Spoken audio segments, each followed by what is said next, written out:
तो good afternoon my dear students, welcome to Siddhi institute. आप सभी का एक बार फिर से हमारे यूट्यूब चैनल सिद्धि इंस्टीट्यूट में आप सभी का स्वागत है।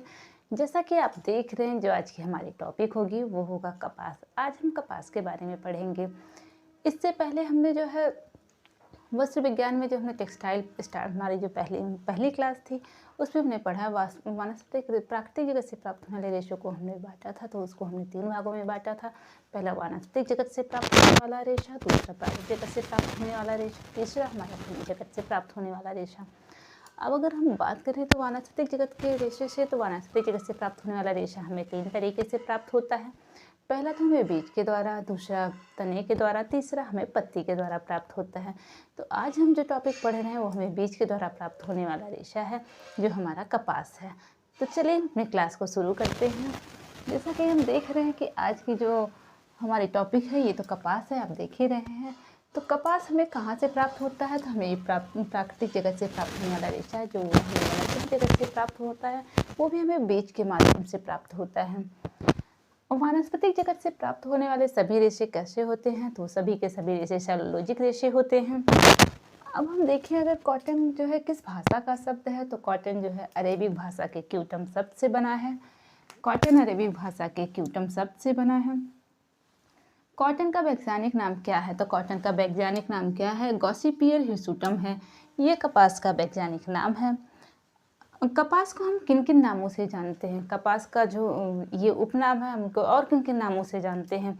तो कपास को हम यूनिवर्सल फाइबर के नाम से भी जानते हैं, इसे हम वाइट गोल्ड भी कहते हैं। कपास को हम किंग ऑफ फाइबर के नाम से भी जानते हैं।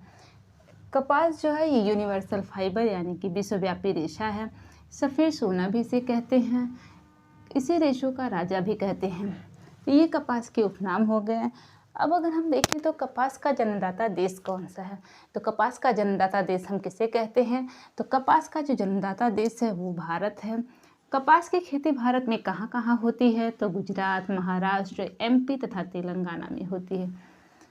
कपास के लिए हमें कैसी जलवायु चाहिए? तो कपास के लिए हमें उष्णकटिबंधीय जलवायु चाहिए। उष्णकटिबंधीय जलवायु जो है, क्योंकि इसके लिए हमें गर्म दिनों की आवश्यकता होती है। तो ये जो है ये 1 वर्षीय पौधा है तथा ये 200 गर्म दिनों की इसको आवश्यकता पड़ती है। ये 1 वर्षीय पौधा है तथा इसे 200 गर्म दिन की आवश्यकता पड़ती है। अब अगर हम देखें तो पेड़ की लंबाई, ये जो हमारा पौधा होता है, इसकी जो ये बीज की लंबाई होती है, ये बीज की लंबाई ये कितनी होती है? तो यहाँ देखिए, इसकी लंबाई जो है ये 3 से 5 फीट लंबा होता है। अगर हम रेशे की बात करें तो जो कपास का जो रेशा होता है वो स्टेपल होता है। स्टेपल होता है तो इसका रेशा जो है कैसा, ये छोटा रेशा होता है। इसकी मेजरमेंट हम किस में करते हैं? तो इंच और सेंटीमीटर में करते हैं। इस पर स्टेपल रेशो का मेजरमेंट हम इंच और सेंटीमीटर में करते हैं। तो कपास के रेशे की जो लंबाई होती है वो कितनी होती है? तो आधा इंच से 2.5 इंच होती है। कपास की जो रेशे की लंबाई होती है वो कितनी होती है? आधा इंच से 2.5 इंच होती है। अब एक क्वेश्चन यहाँ से ये बनता है कि कपास दिवस कब मनाया जाता है? तो कपास दिवस 7 अक्टूबर को मनाया जाता है। कपास जो है, कपास कैसी फसल है? तो कपास हरी तथा नकदी फसल है। कपास जो है, कपास की जो फसल को पाला बहुत हानिकारक होता है कपास की फसल के लिए, क्योंकि कपास की फसल को पाला बहुत जल्दी लगता है। तो इसके लिए क्या होता है, ये पाला हानिकारक होता है। अब अगर हम देखें कि कपास के लिए कैसी मिट्टी उपयुक्त होती है, तो कपास के लिए जो मिट्टी उपयुक्त होती है वो काली मिट्टी होती है। काली मिट्टी को हम रेगूर के नाम से भी जानते हैं।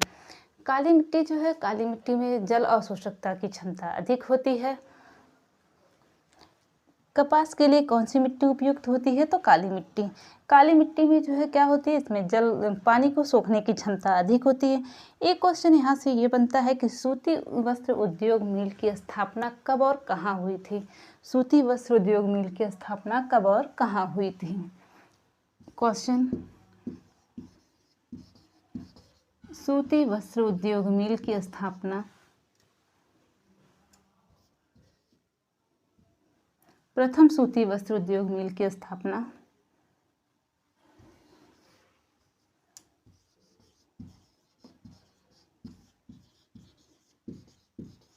प्रथम सूती वस्त्र उद्योग मिल की स्थापना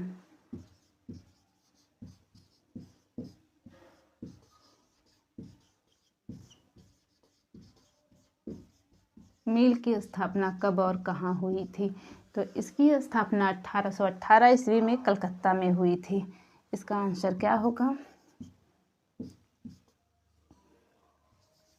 1818 ईस्वी में कलकत्ता में हुई थी।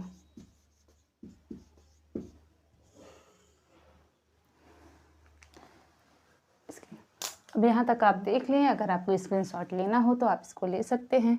इसके बाद फिर हम इसको आगे पढ़ते हैं। तो अब हम क्या पढ़ेंगे? कपास की विशेषताएं पढ़ेंगे। आई होप आपको इतना समझ में आ गया होगा। आप लोग इसको अगर नोट्स बनाना चाहे तो बना सकते हैं। अब हम आगे चलते हैं।